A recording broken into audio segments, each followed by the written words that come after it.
Bom dia, boa tarde ou boa noite para quem estiver assistindo ao nosso vídeo. Eu me chamo Mariana e, juntamente com a Gabriela e com a Thaís, demonstrarei para vocês um pouco sobre a literatura brasileira na geração 90, a virada do século.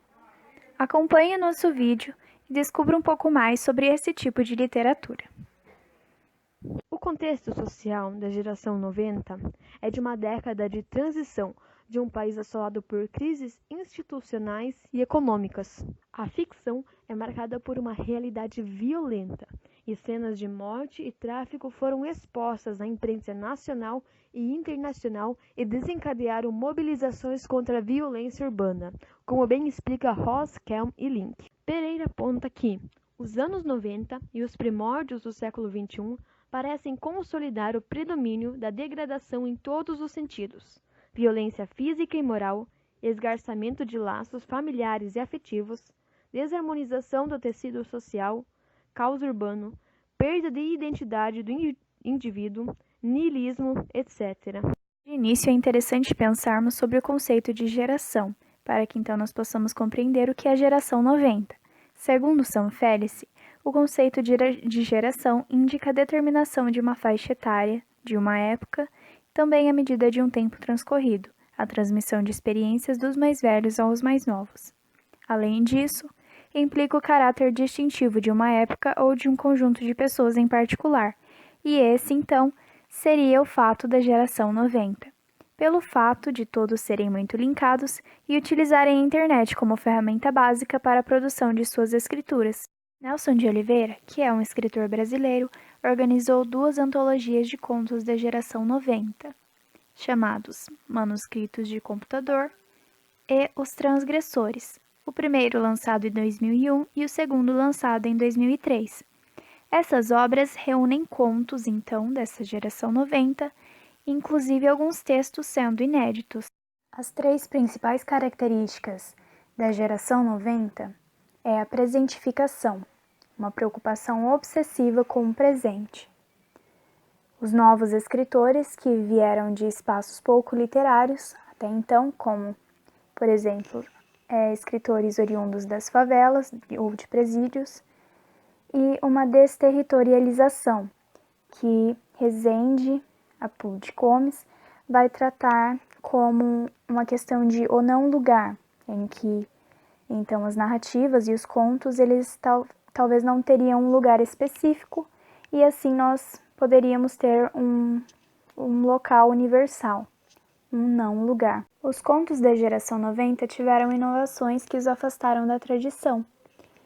Houveram os mini-contos, os contos minimalistas, que seriam pequenos contos e que em pequenas linhas, em pequenos versos, traziam um grande significado. Sobre isso, Sam Felice se explica: não se percebe nem o tempo nem o espaço. Tudo se mostra em queda livre de profundidade.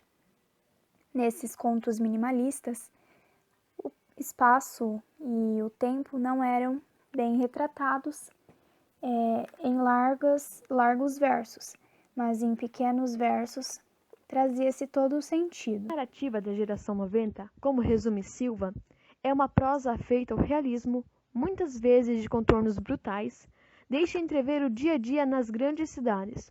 O espaço urbano surge não só como pano de fundo de relações humanas esgarçadas, mas também como tema nos contos em que se expõe as cisões socioeconômicas do país, a inserção de estruturas de outros gêneros não literários e incorporação de linguagens de outros sistemas semióticos. 2 das principais obras da geração de 90 são O Matador, de Patrícia Mello, lançado em 1995. No livro, o personagem principal é Michael, jovem suburbano de São Paulo que se torna um matador de aluguel, um justiceiro pago e um exterminador de desafetos da grande sociedade paulista. Seu primeiro cliente é o dentista Dr. Carvalho, que depois de levar um tiro na perna, muda-se para São Paulo e reaparece como agenciador dos contratos de matar. O Matador mostra o processo de embrutecimento de um homem que começa a matar por acaso para em seguida tornar-se cúmplice da alta sociedade como carrasco informal com direito a uma vida fácil e proteção da polícia, mas acaba sendo incorporado no processo de banalização da violência que finalmente o leva à autodestruição. E Cidade de Deus, de Paulo Lins, lançado em 1997. O livro pode ser lido de várias maneiras.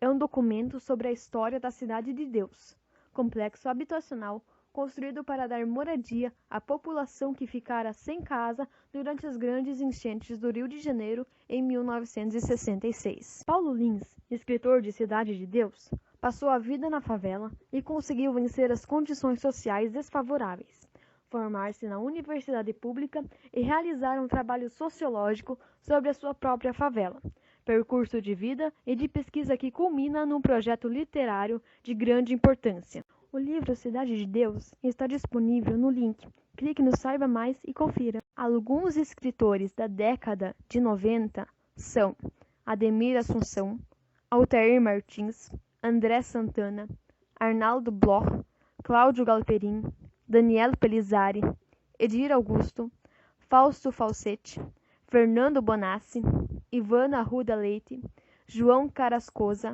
Joca Reiner Seron, Jorge Pinheiro, Lucy Colim, Marcelino Freire, Marcelo Mirissola, Ronaldo Bressani, Rubens Figueiredo e Simone Campos. Chico Buarque e Patrícia Mello foram sucesso de vendas.